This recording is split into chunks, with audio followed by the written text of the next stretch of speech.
vamos a continuar con los compuestos oxigenados y en este caso vamos a hablar de los éteres. Los éteres son compuestos que contienen un oxígeno que hace de puente entre dos radicales. Y para nombrarlos vamos a ver un ejemplo sencillo. Podemos ver en este ejemplo cómo el oxígeno va a hacer de puente uniendo dos radicales. En este caso tenemos un radical a un lado y otro radical a otro lado. A la hora de nombrarlos podemos hacerlo de tres formas. La primera forma es nombrar cada uno de los radicales. En este caso vamos a decir que este es el radical R y este es el radical R'.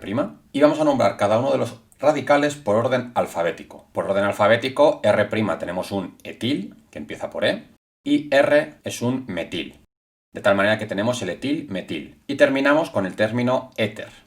Por lo tanto, la primera forma de nombrarlo es etil-metil-éter. La segunda forma sería coger el radical más sencillo. En este caso, como tenemos un radical con un carbono y otro radical con dos carbonos, el radical más sencillo es el que tiene un carbono, en este caso el metil. Le quitamos la terminación IL y añadimos la terminación oxi, de tal manera que tengo metoxi. Y a continuación nombro el otro radical, R', como si fuese una cadena principal. En este caso, R' sería el etano. Por lo tanto, este grupo, esta cadena, sería el metoxietano. La tercera manera de nombrarlo es comenzar con la palabra éter y a continuación nombrar los dos radicales empezando por el que es más sencillo. En este caso tenemos el metil, que es el más sencillo, y continuamos con el etil. Y al terminar el segundo radical, añadimos la terminación ico. De esta manera tenemos el éter metiletílico, pero aquí tenemos que añadir una tilde por las normas ortográficas. Así que sería el éter metiletílico. Y estas son las tres formas de nombrar los éteres. ¿Qué pasa si tenemos el oxígeno haciendo de puente entre dos radicales que son iguales? Por ejemplo, este caso. Podemos observar que tenemos el oxígeno haciendo de puente y tenemos dos radicales que son exactamente iguales, un CH3 y otro CH3.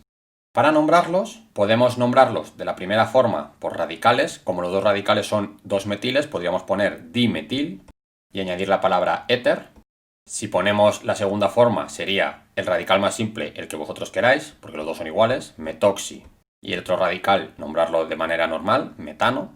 Y la última, éter. Y como hay que nombrarlos como radicales y los dos radicales son iguales, dimetil acabado en ico, dimetílico, con la tilde correspondiente. Por lo tanto, si los dos radicales son iguales, normalmente utilizamos el prefijo di. En caso de que el éter no sea el grupo principal, vamos a ver un ejemplo. En este ejemplo tenemos que la cadena principal es la cadena con más alcoholes. En este caso es esta cadena. Y la numeramos de tal manera que los alcoholes tengan el localizador más bajo posible. Es decir, carbono 1 hasta llegar al carbono 7, que es mi cadena principal. Podemos observar que en esta cadena tendremos tres alcoholes, en el carbono 1, en el 4 y en el 6, un enlace doble entre el carbono 2 y 3 y tenemos unos oxígenos que hacen de puente entre la cadena principal y otras cadenas de carbono. Para nombrar esto, voy a nombrar primero la cadena principal, sería 2-hepten 1,4,6 triol, y los radicales tendríamos en el 5, lo vamos a hacer por orden alfabético, en el carbono 5 tenemos una cadena radical de dos carbonos, la podemos ver aquí, este sería el radical del éter. Como tiene dos carbonos, lo ponemos con et y añadimos el sufijo oxi, haciendo referencia al oxígeno, etoxi. En el carbono 3 tenemos una cadena, un radical, que está unido al oxígeno con un solo carbono. Por lo tanto, en el carbono 3 tendríamos el metoxi. Y de esta manera tendríamos nombrados los éteres cuando no son el grupo con más prioridad. Y ya tendríamos los éteres explicados.